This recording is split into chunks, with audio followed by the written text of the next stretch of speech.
Hari Om. Hari Om.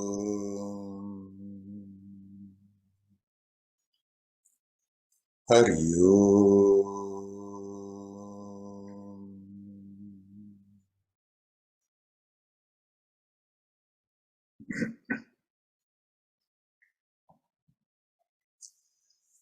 Hello, my friends.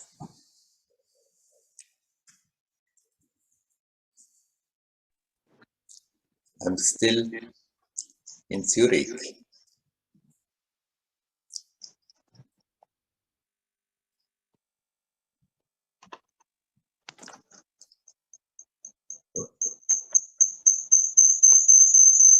Somebody has the...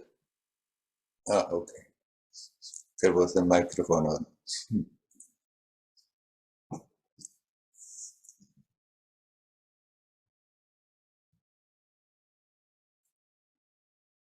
I'm in an apartment of a friend who generously let me stay in her absence for the short time that I'm here. But here we are, in our space, where we can meet wherever we are.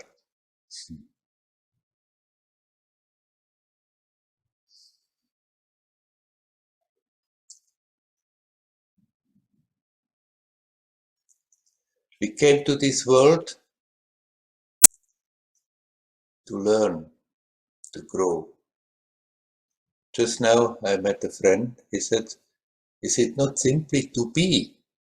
Yes, let us just be as good as we can.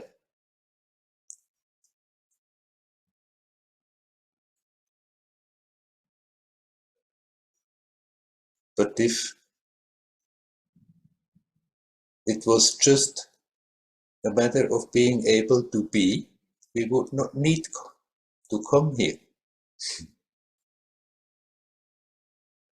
It's an inherent tendency, an inherent aspect of existence, that curiosity to learn, to become stronger. The essence doesn't change, but the experience of that being, that beingness, becomes more and more powerful, more and more joyous, more and more expansive. And going through this human story teaches us to become stronger and stronger. Every moment is again a confrontation, a challenge. And he was right, just be. And the more we are capable of simply being aware of that unmovable beingness in spite of what is happening, the stronger that experience becomes. That's what we are here for. The more joyousness is simply there.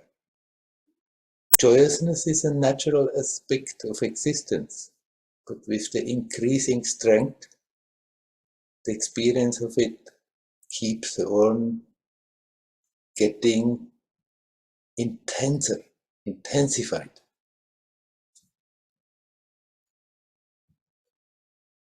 So our job, in a way, is just to be as good as we can, no matter what is happening. And the better we are capable of doing so, in spite of this material level, in spite of the challenges that come from moment to moment, the stronger that the experience of joyous existence becomes.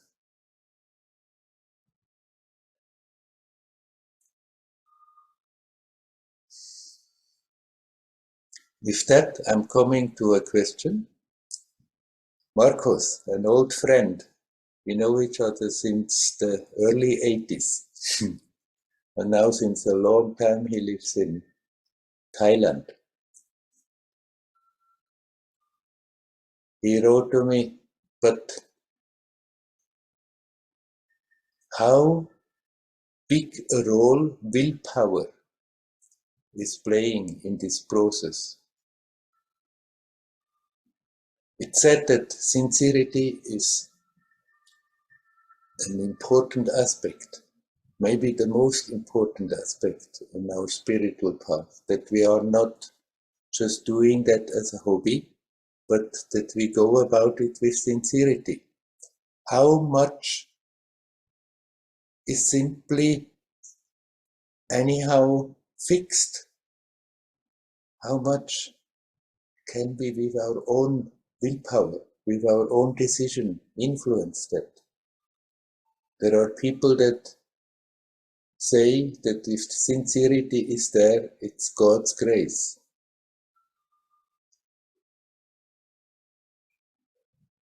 And then to the argument that, but initially we have to get it started. Then they say it's also God's grace. And in a way, it's true. God's grace is always there. It's always supporting. Whatever happens is within God's will. But those teachers, they forget that part of God's will is that consciousness manifest has its own creativity.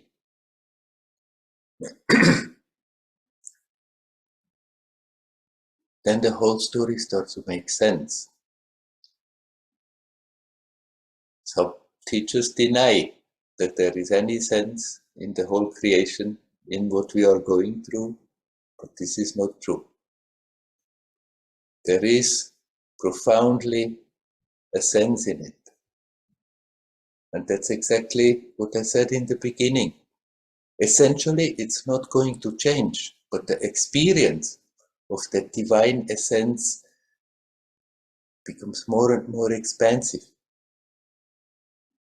And part of God's will is that the consciousness incarnated, projected, it's not really incarnated even, but projected into this magic show of this world, has its own creativity. So we are asked to make our steps to consciously tune into that beingness, to consciously tune into that divinity. The temptation is always to get lost in the story, identifying with the role that we are playing, thinking I am this person, and forgetting that I am pure divinity. Not even now really incarnated, but just projecting an aspect of what I am into this world, playing all these games, playing that role, and then we have the tendency to identify with that role and everything becomes difficult. But from that standpoint, from that level, we have the possibility to consciously contribute, to consciously check our attention, that it is not going all over the place and getting immersed in the yesterday, in the tomorrow, in the me person and what the people think about me, but that we can bring it back to the source, to that silent beingness. It's not that much a matter of will that coming back. There is the possibility to do it with pure willpower. This is only for a few people. It doesn't work very well for many. If somebody has a strong will and the endurance to go about with the will, it is an approach. But generally, it's more that we learn to relax. The willpower comes in that we keep on reminding ourselves to be alert, to be aware, to remember that we can connect with our true nature, with that pure, essential divinity. Definitely will plays its role. Not so much with a will that wants to force things about, but the will to remind ourselves. So it's very helpful if in the morning of every day we make that sankalpa, that intent that I want to remember. And when we remember, that we take the little trouble to really do so, to really connect and not postpone it all the time. Not think, okay, I'm finishing this and then I'll try. No. Whenever the memory comes, here, now. But there the will plays a role. Not that we try to force something about, but that we have that courage to again and again and again remind ourselves.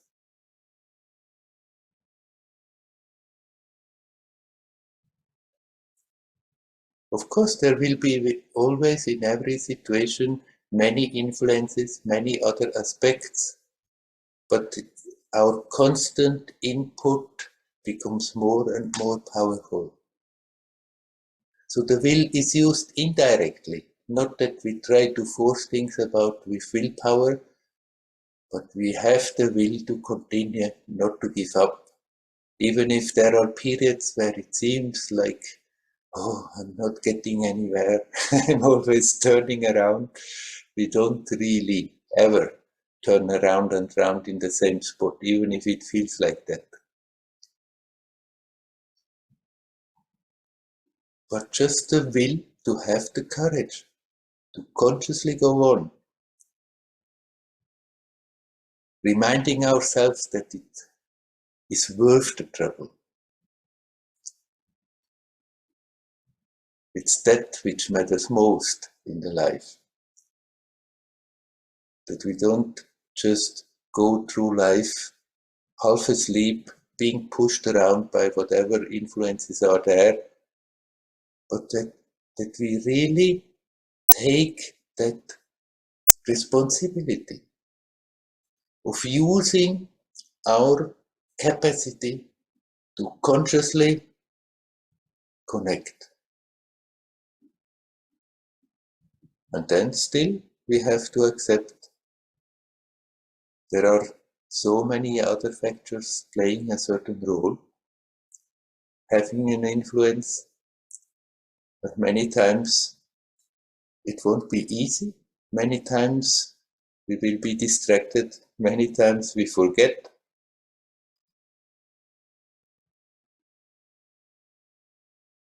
Of course, divine grace is there.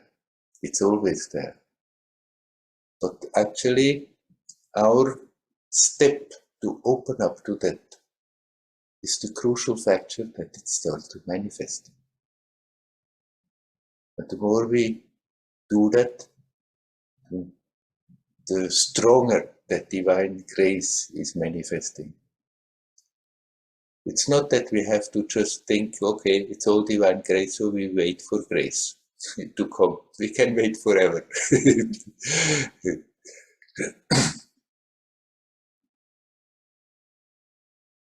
Apart from that, if we consciously decide to open up, if we consciously connect as much as we can avoid a lot of troubles. If we just let it go, don't care about it, then it's always destiny that sooner or later comes and shakes us up with all kinds of difficult situations. Difficult situations will still come, but we can avoid a lot of trouble if we, from our own decision, again and again and again and again and again, make that step. Okay, I see my attention is completely scattered all over the place. Just bring it back home, here now. Relax in that. That is not a matter of will. That is just a matter of letting go.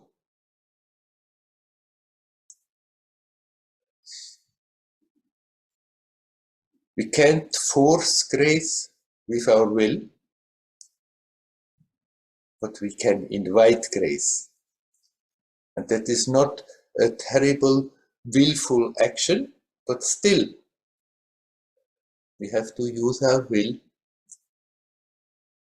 to want to remember, and when we remember, that we take that little trouble, that we make that step, no matter where we are, whether we are sitting quietly meditating or whether we are in a crowd and busy, that we make that step to turn the attention back to the source, to that silent, divine beingness that is always there. We may not have in our hands how successful we are. Sometimes it's easier, sometimes it's more difficult. But whether we do it or not, that lies in our hand. So definitely will plays a role. Our decision plays a role.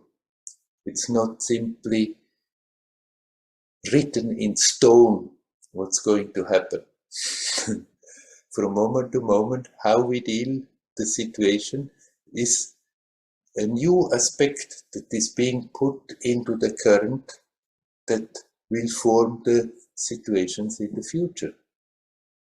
And our constant, sincere, bringing the attention back to that pure beingness builds up a power that becomes more and more efficient. And gradually it's getting easier. Still, sometimes it's difficult, sometimes it's easier. But the average, if we could put an average, it's getting easier and easier until it becomes natural, effortless. But up to that time, we don't get around of making an effort, making an effort to see how many efforts we are making to disturb it, to get away from it, make the effort to come back, and that is a little act of will. So Marcus, don't underestimate the will, no matter what you are here. At the same time, we don't have to try to forcibly, with the will, bring things about. It's a very painful business. I tried a lot.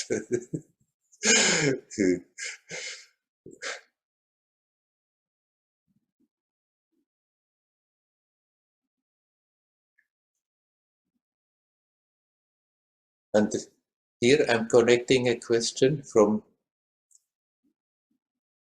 another friend.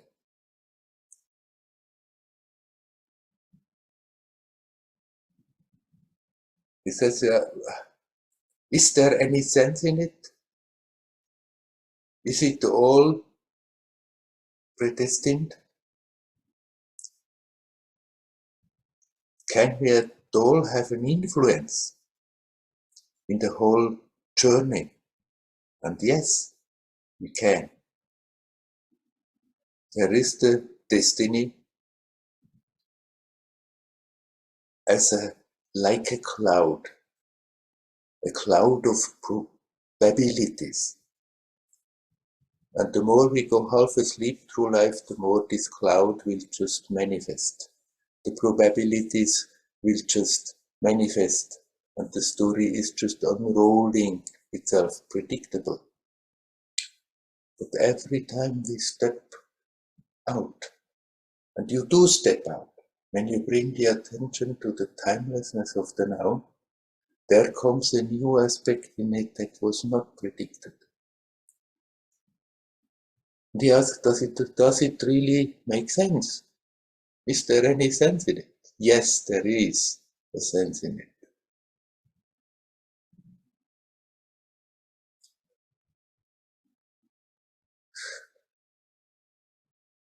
You, as a divine being, naturally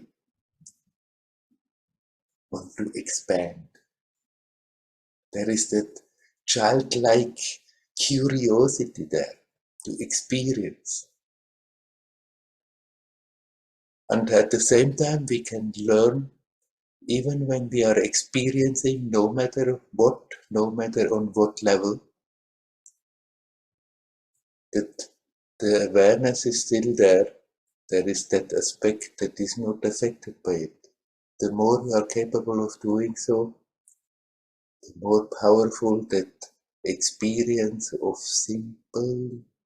simply being becomes. And the more powerful means also the more joyous, the more ecstatic, the more beautiful, the more expansive it becomes. Yes, it does make sense. Don't get discouraged when you hear it thought the whole thing is meaningless, it doesn't make sense. Because you are anyhow that, yes, essentially you are that, nothing can change that. But how we are capable of experiencing that essence, that can be changed. That's what we are here for, to face the challenges, to learn, to become stronger, to grow, to outgrow. This is just one level. There are as many worlds, as many spheres, as many places as one can possibly imagine, that one can project into and learn and grow. And the process becomes ever more joyous the more we are self-aware. And this self-awareness we are learning by consciously connecting. Not simply waiting for grace to manifest. Sometimes it happens to a few people out of the blue. There is just a manifestation of grace. They didn't seek it consciously. They didn't make any efforts, and suddenly there is a great transformation there. But still, whether after that they keep on consciously connecting with that or just keep it, are happy with the experience, and after that the memory of it, that's up to them. Grace is not predictable. We can't force it, we can't order it, but we can invite it, we can make ourselves available.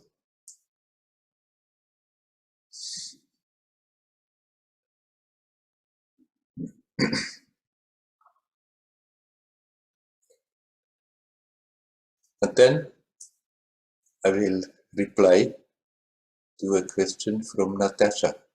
She has been attending since 2 years the Satsangs, but she says she doesn't want to come in, get public. All right, that's fine. The question is about what role has the family? What role have relationships?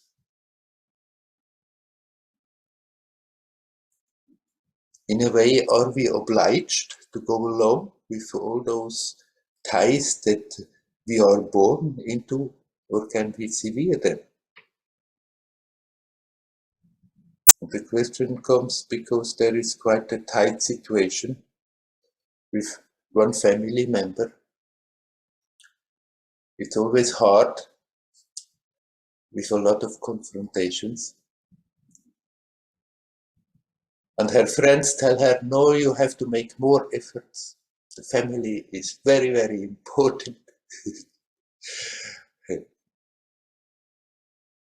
Well, I tell you, the most important is that you can connect with yourself. And if you feel that certain connections disturb you too much, you have fully the right to take a certain distance.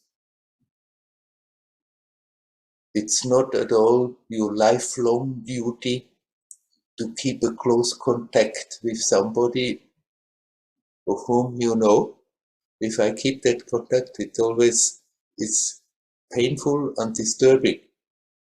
You can accept it as a challenge and work with it in this way that, okay, there comes a lot of abuse from that side, and I learn to remain cool, to remain centered in spite of that. It's a good exercise, but you have the right, if you feel it's enough, I've done it enough, to keep your distance, even if then some people may not be so happy about it. What is important is not that you make everybody happy with your external behavior. What is important is that you are in harmony with yourself. Actually, that's the best what you can do for them also.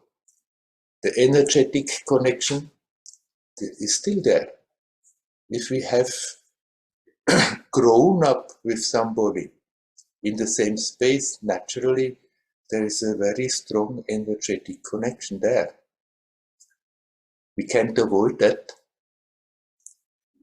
Even if we keep physical distance, even if we don't communicate, that energetic connection is still there. Anyhow, ultimately, we are connected with everybody, with everything. But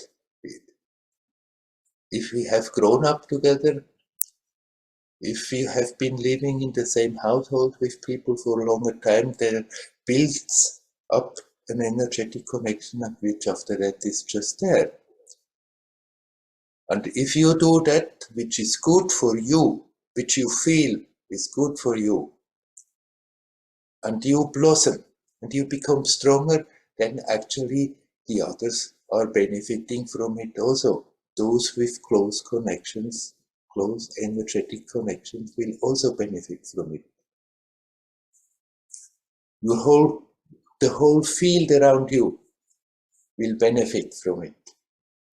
But there is still a special benefit to those who are energetically close connected.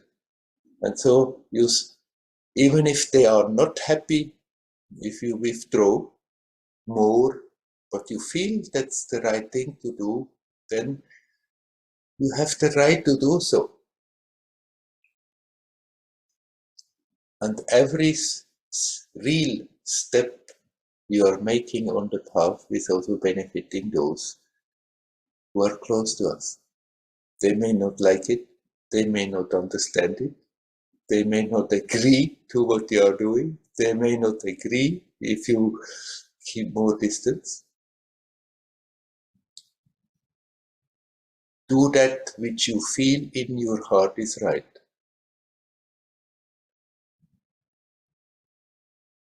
You can also reduce it without necessarily completely cutting off all communication. You just let yourself be guided from your feeling deep in your heart what is right. And sometimes you may also decide, okay, let's go for the challenge, consciously doing it as an exercise. Learning to remain unaffected in the midst of a tight situation. That's a very good exercise. But if you feel it's just too much and it's not helpful, you don't have to force yourself simply because of the convention that the family is very important and you have to keep it up no matter what.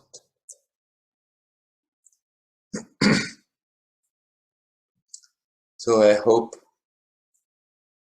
I have answered your question. If there are more questions coming out of it, you are welcome. to ask them whenever you want. All right. Then I stop talking all by myself and asking all of you, is there anyone? Thank you, Werner. Thank you, Werner. Natasha speaking. Hello. Hello? Yeah, Natasha, I hear you. No. Oh, thank you, Werner. I'm on my mobile and I can't make the camera work. But that was perfect. Thank you. Hariom, Werner. That was Hariom. perfect. You're welcome. Thank you. You're welcome. Thank you.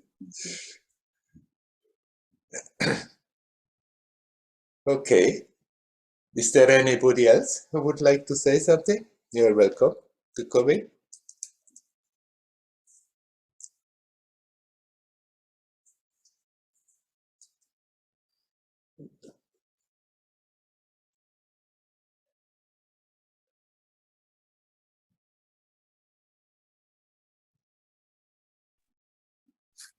Hello, Werner.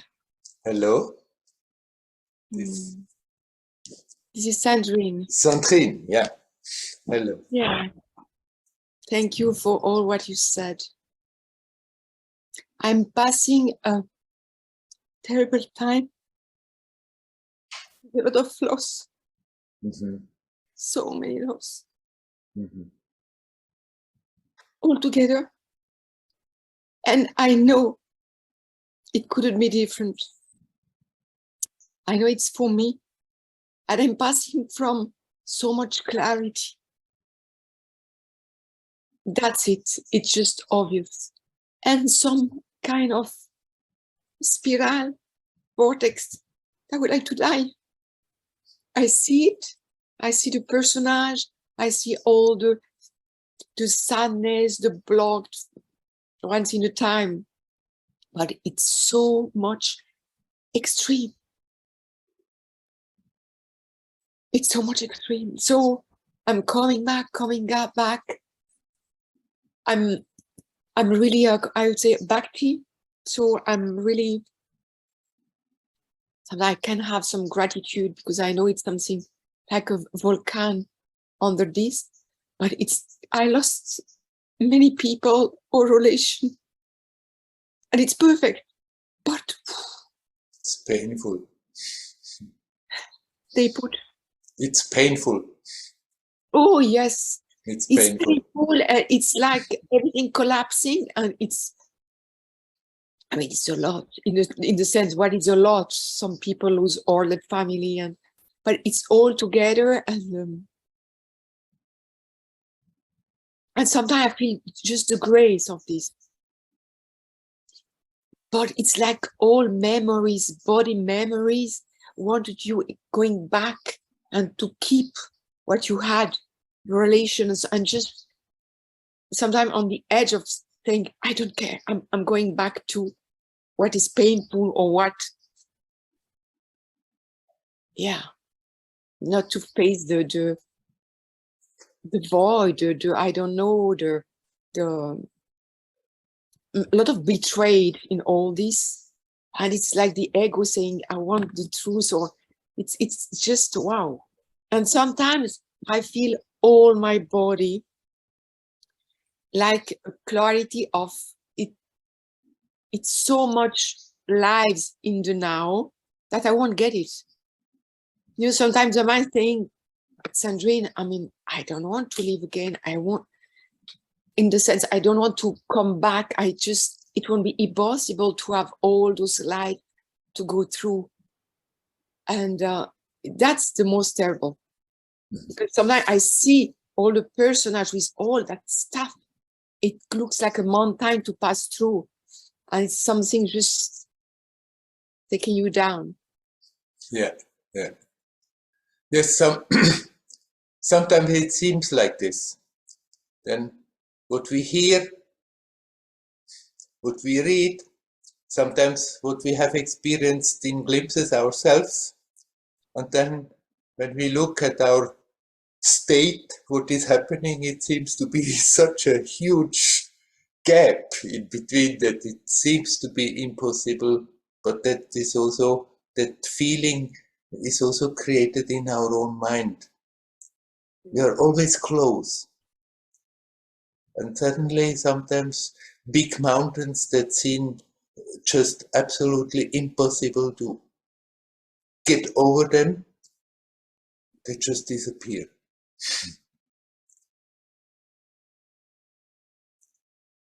And of course, if there is such a time like you describe, there are many losses, then there is a lot of sadness. Simply what we have to be careful that the sadness is not pulling us into self-pity. Yeah. If we start to get into self-pity, then it's really a spiral that's going down and down and down. When we get into that victim mood, poor me, it's terrible what is happening to me. The sadness will come, and we don't have to fight it. We can accept, okay, there is a feeling of sadness. But if it's not creating, if we're not slipping into self-pity, then the sadness in itself can help us to become more expansive. And then it's not a terrible experience. If we can accept the situation that brought the sadness about. And sometimes, really, everybody's story is different, but sometimes it's really like that we have to lose and lose and lose and lose so many things that readiness comes, that we accept and really start to feel and experience. After all, my sense of being complete, of being full, comes out of myself. It's not dependent on the external circumstances. It's not dependent how many things I have. It's not dependent on how many relationships I have. It's not dependent whether I know many people that are friendly with me or not. It's coming totally out of ourselves. So let's make use of difficult periods like that. That, all right, they may be painful time and again. All right, it will create sadness. But if we can accept it, then that brings your attention so deep into yourself. Because all the mechanisms of the personality of the Mimi says, no, no, no, it shouldn't happen like this. No, no, no, why me again? And if we don't do that, that very fact that situations are not happily joyous outside, but they are full of sadness and loss, if we can accept it, then that very acceptance will drive our attention deeper into our own resources. And we become more aware, okay, all that was there was very nice, but the happiness I experienced really came from myself, not from them, not from the circumstances, not from all the things that I thought I had. When we are happy about the circumstances, we feel happy because the external image fits somewhat our ideas, how things should be. And when the external image fits our ideas, then we relax. And in that relaxation, there comes that joyousness which is naturally there, has a chance to come to the surface. When the circumstances are not the way we like them, then we have the tendency to always say, no, no, no, it shouldn't be like this, it shouldn't be like this, and create a lot of tensions. When they are nice, we relax. And after that, in the mind, we think, I was so happy because of all those things, but actually that happiness, that joyousness of beingness came from our own self. It had a chance to come to the surface because we let go, because we relaxed.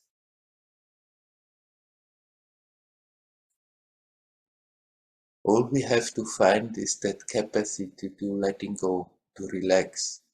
not to hold on to things, ideas, relationships, not to hold on to in a sense that we think that they are absolutely necessary, that I can feel complete, that I can feel happy. But accept, okay, if there are nice circumstances, if they are friendly relationship, beautiful. Accept it joyously. But if they are not there, accept also that, and then you become aware. But even in the happy times, the happiness didn't come from there, but it came out of myself. And that source we can always connect with. Sometimes the feeling may come, but I don't want to leave anymore. It's too bad. But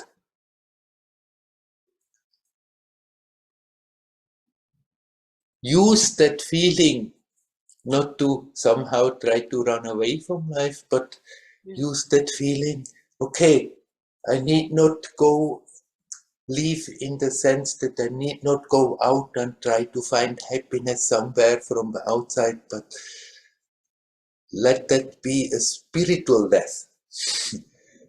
Yeah. A spiritual death is a rebirth, is a that we become aware, after all, what I have been looking for all the time is not somewhere out there, it's coming from out of myself. That sense of joy, of existence, that sense of being complete is already here, is already existing. We don't have to create it, we don't have to find it somewhere. And then tragical situations can help us to really go deeper, make real steps towards that point where it's simply natural that we always remain connected, aware that happiness I have been looking for, have been making dependent on so many things, is always there. It's in myself, it's coming out of myself. Thank you. You know, I lost many people, but they died, many. And those lost make me opening. Yeah. I cried a lot, but I know it's just perfect. The only thing in the middle, it's at the end of a relation with abuse, manipulation, anyway. And it's this one making me suffering in all those loss, because Right. 5. And I look the mind, as you're saying, going to want to grasp something doesn't exist in the now. And just this in the middle of all that it pulling you down. But at the same time, I really do feel my heart burning. Sometimes I think everything is burning. It is, I'm going to, I don't know, but I feel it's the grace as well. But it's like, you know, peak down. It's Right. I'm just okay. But sometimes it's just, but behind, I know. Right. You know. And of course, if a relationship was with a lot of emotional involvement, positive and negative, and with a lot of emotional attachment, then when that suddenly cuts, then of course there are a lot of emotional reactions that will come naturally. It's like the movement is already there, and then the emotions still will come. But then we can learn more and more to see the emotions for what they are. They are waves. They come, they have a peak, they go. And if we are not hooking into them, they don't get overwhelming. It's just when they are capable of sucking all our attention totally into them, then we may get lost for some time in the emotion. But even if that happens, eventually we regroup ourselves and say, okay, got me, but now I'm coming back home. So for sometimes it may be a bit a roller coaster, but as you said, you basically, you know, and that will pull you through. And I'm saying very often, but who is sad? Who want to keep? and I feel immediately I see, but it's like if something no, but the body is very slow to integrate. You know, but what I mean, it's like there is a reality, a truth, which is just here, but it's like the body is so slow to integrate. But it will come around. It will come around. Just keep going. Anyhow, you have that basic awareness which is necessary, and all that is needed, that you keep reminding yourself when it's in danger of getting lost, you come back. And then the pains come, but then you see them, and when you see them already, you are a step out of it. They are no more overwhelming. They still may come, but then they are there. They come, they are there for a moment, and they go again, and you can let them go. There we have to learn not to hold on to. Something in us has the tendency to hold on to painful things, and somehow wallow a bit in that. But there we going again in the self-pity. The poor me, who wants to feel bad and suffer, and poor me. and then when you see that, you can let it go. Then, it's just like weights are dropping off that we unnecessarily carry along. It's to lose our story, to die to our story. I feel it really, to die to Sandrine. I feel something like to die to old patterns, to old beliefs, to, I see. Right. It feels like dying, and then you become aware, finally you're really alive. It feels like dying, but because in a way, every moment, when it's over, it's a little death, something is gone. And it's a new birth for the new moment. And things that have been strong, they are not letting go so easily, but if we see it, still it goes. And then Sandrine will still continue to exist, but you see, okay, I'm playing Sandrine. I'm playing the role. I am that which is prior to that personality. I am that which is not even now really incarnated in time and space, but in time and space I'm playing the role, and the role is called Sandrine, and it will still continue, but once you are really aware that you're playing a role, then it's playful. It doesn't hurt anymore. Don't leave me. Don't leave you. Thank you so much. You're welcome. Hari-Om. Hari-Om.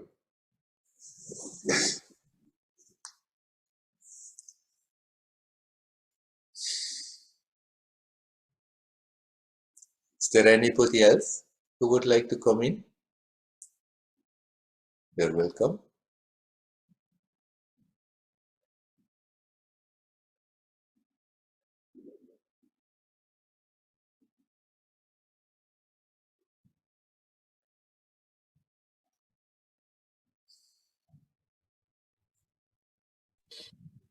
Hello, Werner. Hello, Dial. I noticed that last time my meditation is not so successful as before. And I start analyzing my life, and I see that before really I was able to meditate more deeply, more time. And I see now I'm listening to much political news. Maybe it's a reason that I'm not so able to go in deeper. So, and I analyzing my life, I see that crazy things was happening before, but I was not so much aware of it because I was busy with reading spiritual books, so listening spiritual discussion. I was looking for my way, and it was like a fan around me from this crazy life, crazy world. So, and now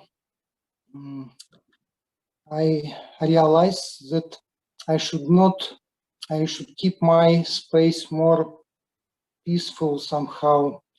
And I start to listen more spiritual discussion. Before, there was many books which I was really interesting to listen, to read. But now I'm clarified most of spiritual things. I know my way, so I don't have so much stuff to do. So, but still I try to be in more spiritual atmosphere, start listening spiritual people. But today I come across discussion in between spiritual people about political stuff. Yeah. And I was not really agree with someone. So it's not so easy to avoid. But Yeah. I keep on trying, keep more balanced life. So can you talk a little bit about how the things influence our meditation? What should how should we keep our space to going deeper? Right. I'm thinking about. It's not that you have to try to put your head in the sand and think, oh, the whole thing, I don't want to hear anything anymore. It will reach you anyhow. But you can inform yourself, but try not to get obsessed with that after that you hang all the time on the news and this is happening and this is happening, and then getting emotionally sucked into that current more and more. But even when you listen what is happening, and when it's not nice what you see, which a lot of it is not nice that you see if you listen what's going on, that at that moment you remind yourself that you connect with your lightful nature, that you don't get sucked into that mood, oh, how it's terrible, how it's terrible, how it's terrible, because that is really sort of, again, pulling you like a spiral more and more in a dark place. And the more you are in that dark place, of course, the more after that, when you sit down, also that will come up all the time. Then you sit down and try to meditate, and all that stuff is in your head instead of being quiet. So if you feel that you have gone a bit much after these things, maybe it's not bad that you reduce it, but you don't have to try to just push it away. You can very well inform yourself, but before you get into some piece of news, go consciously into it with the intent that no matter what you hear or see there, that you still remember your pure, lightful, divine nature, that you keep connected with that. Then all the negative stuff that you are hearing about, that can even give you a push to go stronger for that which is not affected by it. So the difference is that you are not just emotionally building up and building up and building up and getting overwhelmed and then feeling devastated by what you see, what you hear, then people talking and saying things that are opposite to what you think and getting all pissed off about it and emotional in that way, or then just feel that it's just too terrible. There we are landing in a dark cloud. But you can listen to what's going on. See that there is a lot of stuff that is not nice. We don't have to somehow try to falsify and say all is nice and beautiful. No, a lot of what is happening is not nice and not beautiful at all.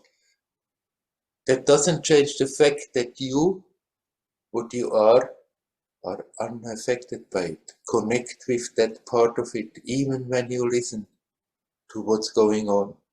Then you can accept, okay, this world is created for that. It's created to be a battlefield. It may become more harmonious also outside.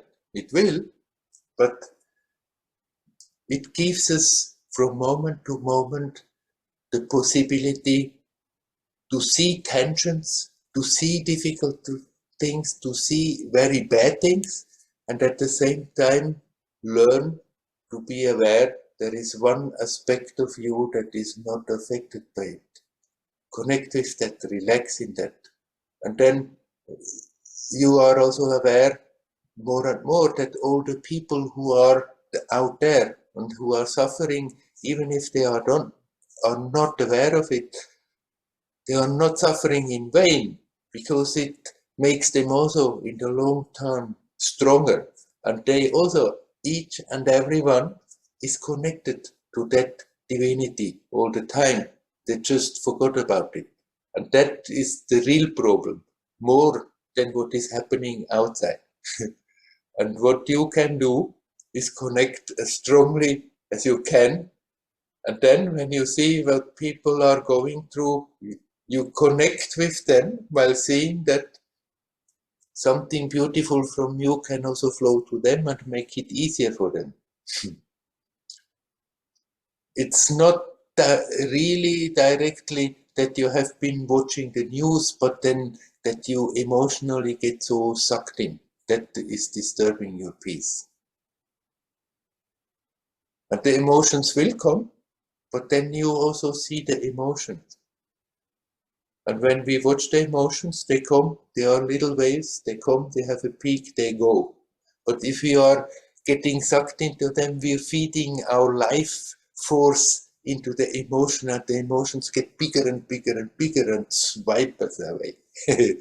And then it's difficult to find your way back to the peace. So watch, when you watch the news, what's happening, watch also your emotions. And when you become aware, oh, I'm getting more and more and more and more worked up, then maybe forget a moment about the news and look at yourself and look what's happening in yourself. And the very fact of observing it stops that process of getting bigger and bigger and bigger emotions. Then you just see the emotion as what it is, a wave of feeling riding on the prana, on the force of life. It comes, it plays a little, it goes. But watching other things is also good. Don't spend the whole day behind the news. Yes, I remind for many years I was believe that this world is samsara and nothing good is happening here, and finally this world will collapse for one catastrophe to or from another catastrophe, and I was just waiting for it. And of course I was looking for another word, spiritual word. But after sometimes I understand maybe it's not happening. Maybe this samsara is not so bad. Maybe it's possible to live here happily. So that's why I'm holding on now for this. Before I will have no expectation from this work. So also Right. The samsara is usually use the word as something very bad, negative. But you're right, it's not. It's neutral. It depends what we do with it. It can be extremely painful, destructive, but we can use that that play of this world to go that much deeper. It depends what we do with that samsara. Samsara in itself is not something bad. Samsara is just a play of the world that is going on. And of course, there are in the news all the bad things that you can see. Simultaneously, there is worldwide also a big awakening that many people start to become aware. Hey, what the heck have we been doing here all the time? And start to see we could actually just live happily, be, instead of running and trying to find something, trying to build up something and fighting with each other. So people do awake, both is happening. But in the news, you will see mostly the other part. So an intensive time is always a great opportunity. When the times are more harmonious, we have to consciously give more input to go deeper. In an intensive time where we are continuously confronted, we have also the opportunity to go that much deeper if we don't get lost in the emotions of the destruction that is going on. If we just use that force, that intensity to connect, then it helps us to more powerfully go deep in our own resources. So we're living in a very interesting time. Let's make the best out of it. And if sometimes the meditation is not so easy, then never mind too much, because there are so many subtle influences there. But at least you can, in your mind, learn not to get attached to all of this, what you are seeing, but see it, and at the same time be aware, but you as a being are not affected. And then all the tensions that are in the atmosphere can help you to go that much deeper. Okay, Werner, thank you. You're welcome. Hario, Hario.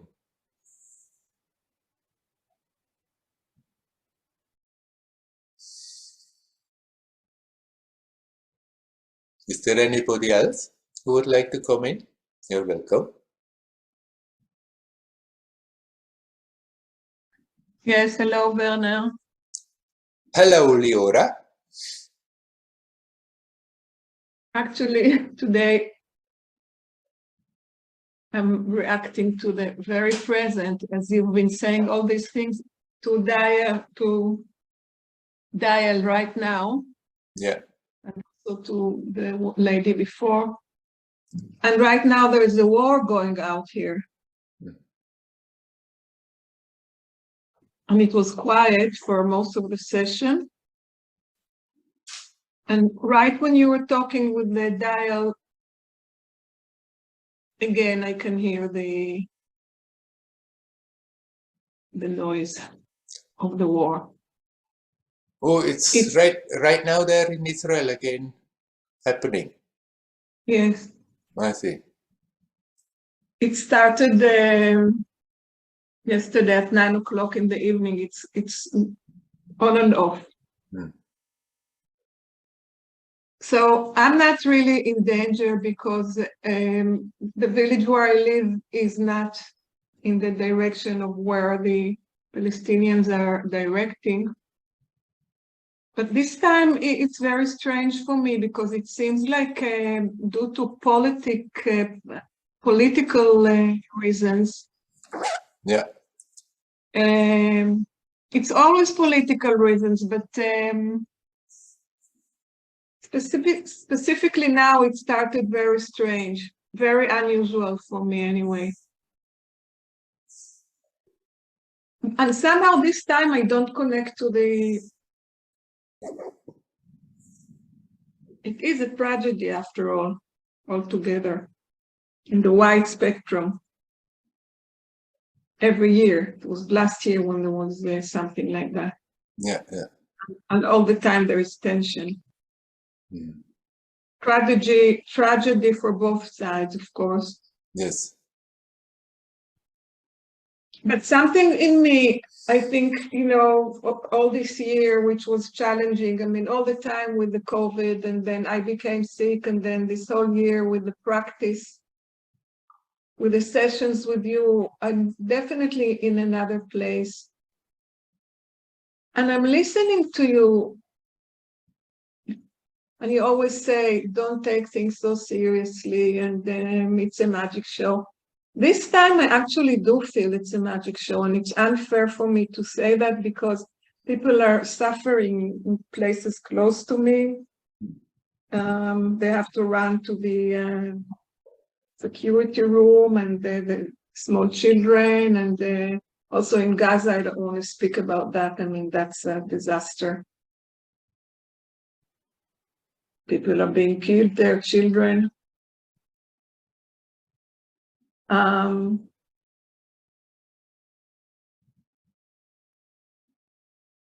But I respect what I feel. I mean, I can't feel what I can't feel.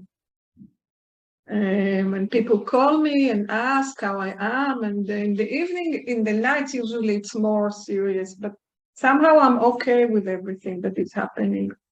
For us, it's a lots of noise because we hear.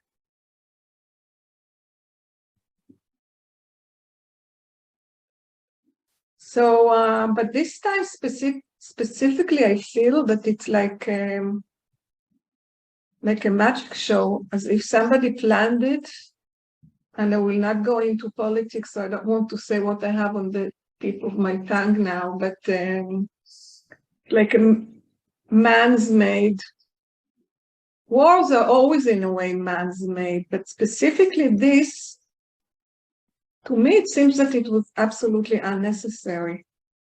Yes, it never was. It is man-made, and it would always be possible to find peaceful solutions if the willingness was there. Yeah. No, but what you said before is that this time you see it more as a magic show, but then like it comes something like a bad conscience. But people are suffering. How can you just see it?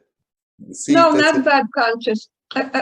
If I said bad conscience, I didn't mean bad conscience. I just feel my heart is with people, with these people. There isn't much I can do for them. I don't have bad conscience about it because it is happening. There is a war, an operation, they call it. Chetan Walberg, please turn your microphone off. You're interfering. Thank you. Leora, you can come back. I don't have bad conscience about it. Not at all. I care for everybody that is suffering. I mean, as I said, small children. For 3 days now, I think people couldn't travel. They closed all the roads, so people just had to stay at home. In a way, for no reason. It was a fun, strange thing to do. But I feel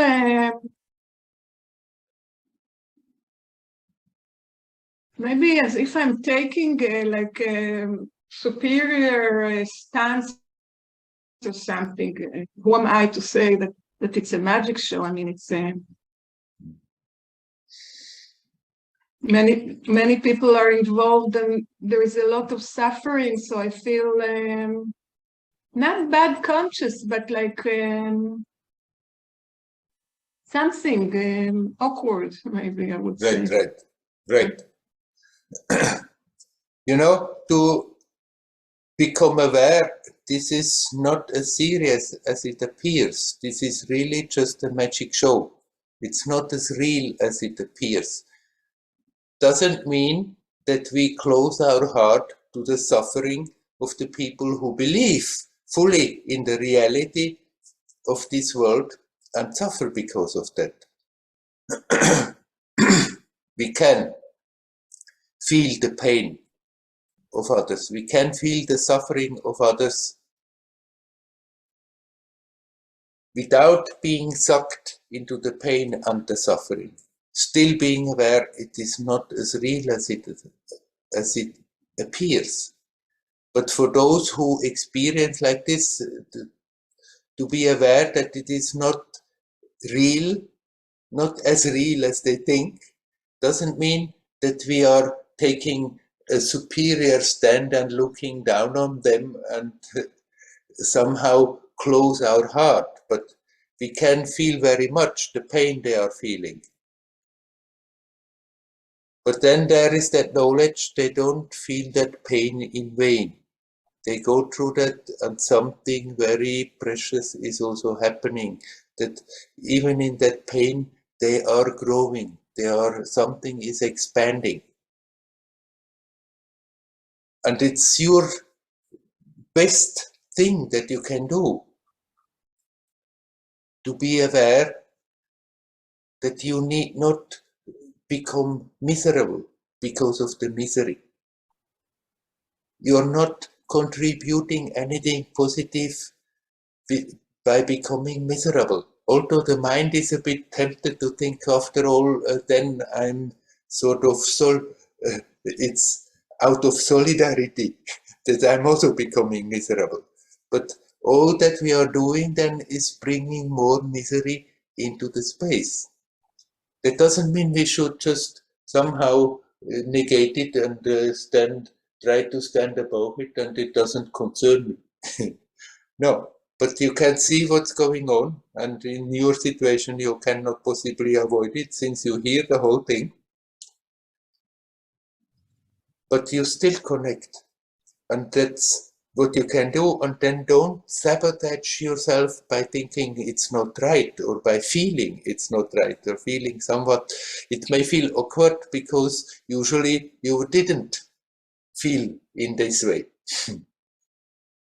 So it's new, and it may seem a bit awkward, but if you can connect in spite of seeing the suffering of the others, then you doing them a service.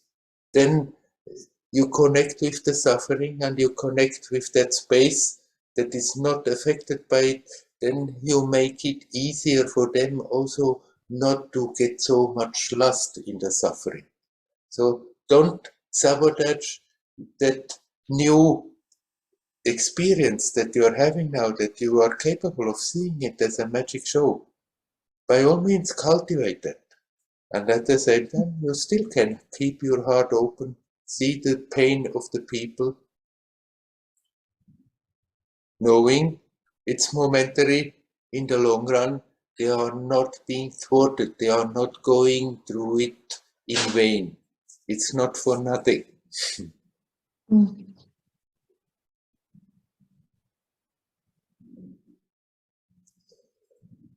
But Yeah, here it seems.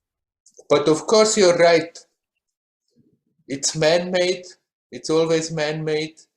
It's always greed of a certain powerful people in power positions who initiate the wars, and the whole rest of the people, they are going along and suffering for the other people's greed. And there would always be better solutions. People could talk together and find solutions, not by way of destruction. That is clear.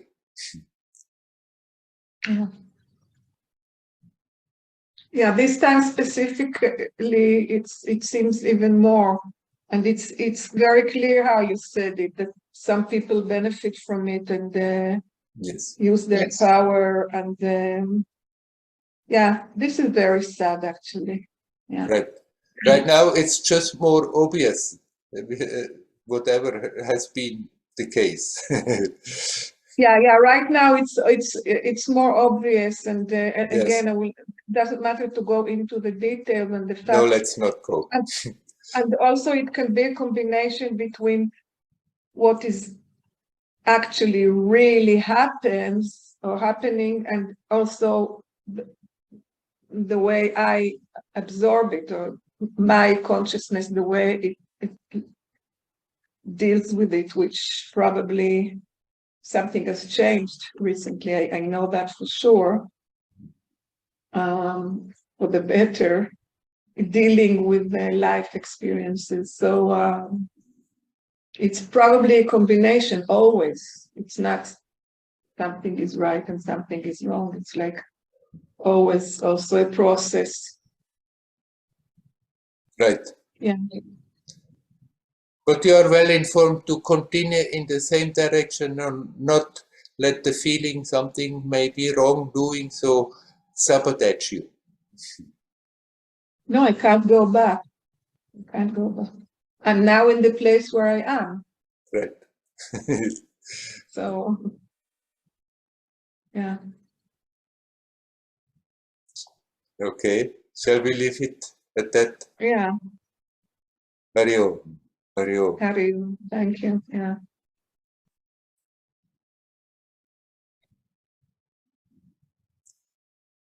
Okay. Is there anybody else who would like to talk? I saw there was a message that I should talk about. Sorry. Emotions and feeling, difference and influence of ego. Right. Basically, they belong together. Usually, we call them feelings when it's more physical, and we are calling more emotions when it's more mental, but we cannot really separate. It's basically the same thing, emotions and feelings. Simply the one is more physically manifest, the other is more mentally manifest. And as long as we are living in a human form, as long as this psychophysical manifestation appears, there will be emotions, there will be feelings. It's simply part of the process of life. There is absolutely nothing wrong with them. They enrich the life experience, but they should be kept on that level where they belong, as an aspect of the moment-to-moment experience. That they are waves of the life force that are manifesting. They come, they have peaks, they go. Then they don't cause a problem. The problem comes when we hook into them, take them very serious, identify with the emotions, and make them bigger and bigger and bigger, and then we become like victims of the emotions and feelings. Then there are the nice feelings, the nice emotions. Those we like, we want to hold on to, but still, by nature, they come, they are there, they go. Then there are the not nice, the negative, the destructive emotions and feelings. We don't want them, we resist, and somehow have the tendency to hook into them and make them bigger and keep them going longer than they should have the right to go. But it's the mind and the body, we cannot really separate them. And so we cannot separate the emotions and the feelings. That are the two aspects of the same experience. It's good to learn to see it, not to be unconsciously emotional.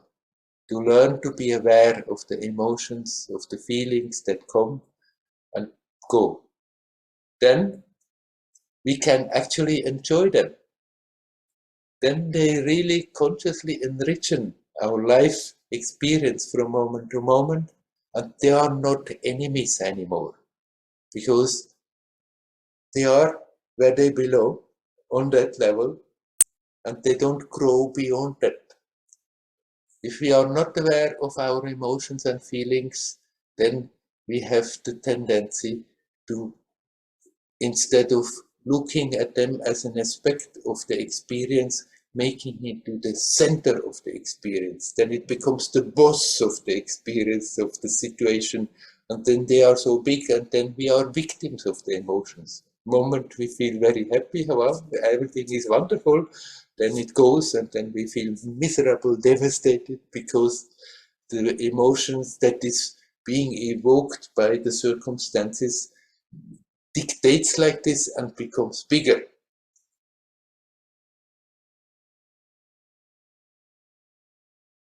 If we are aware of the emotions more and more, it's possible to totally accept them as they come, positive and negative emotions. Actually enjoy them, even the negative emotions. If we are not attached to them, if we are not getting overwhelmed by them, if we don't let them grow and become destructive, then even the negative emotions, we can learn to joyously accept them. And they remain in their level.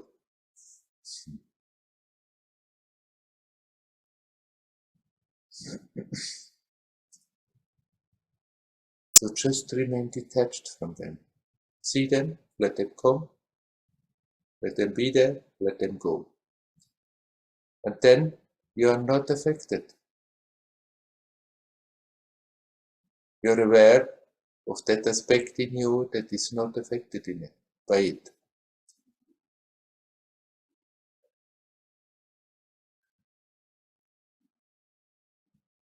All right. Now there is another message there.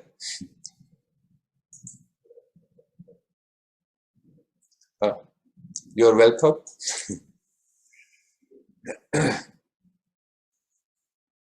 All right. Is there anybody else who would like to talk? If we want, we can continue a little more time.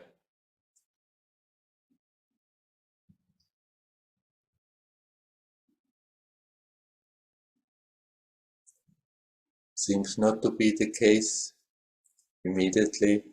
Okay, then let's stop the official part of the satsang for today. Hari Om, Hari Om, Hari Om.